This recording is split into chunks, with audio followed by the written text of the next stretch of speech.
with two bosses, Krosgoth and Moltania, each with their own damaging aura that applies a debuff, Corrupting Shadow for Krosgoth and Blazing Heat for Moltania. Both of these auras have a 40-yard range from the boss, so in order to make sure you're not getting both of these stacks at once, you'll need to Also, even though I couldn't find anything about it in the dungeon journal, if you stack these two bosses together, they will apply their debuff much faster than if you pull them apart. Next, we'll talk about the Krosgoth specific mechanics, starting with Umbral Detonation. This will be targeted on several players. Simply take this out of the group, wait for it to go off, and then get out of the void zone it leaves behind.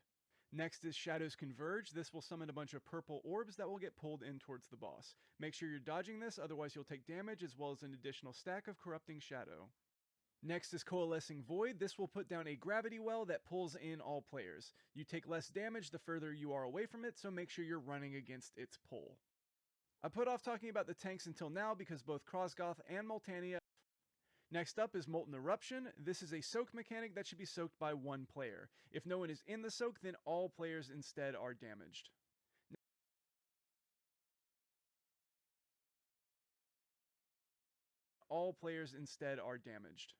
Next up is Fiery Meteor. This seems to be a group soak mechanic, but it was doing so little damage to the tanks, they were able to solo it on PTR. Expect this to be a group soak though. And finally, Swirling Flame. Moltania will face a player and send out pillars of flame that need to be dodged.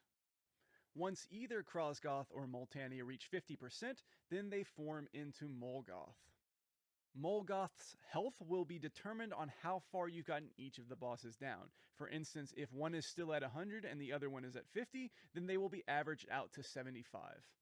Molgoth also has empowered versions of all the abilities that we've talked about so far, as well as his own unique debuff that will continue to take up throughout the rest of the fight until he either dies or you do.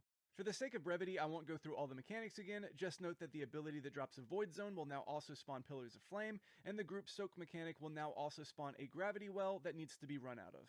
Also, the tank mechanics have changed in this phase. Molgoth will cast two abilities back to back, the first one being Crushing Vulnerability. This will put a debuff on one of the tanks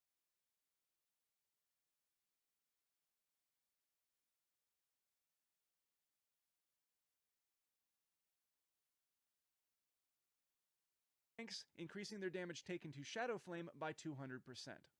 Immediately after that, Molgoth will begin to cast Shadow Flame Burst, which is a frontal cone.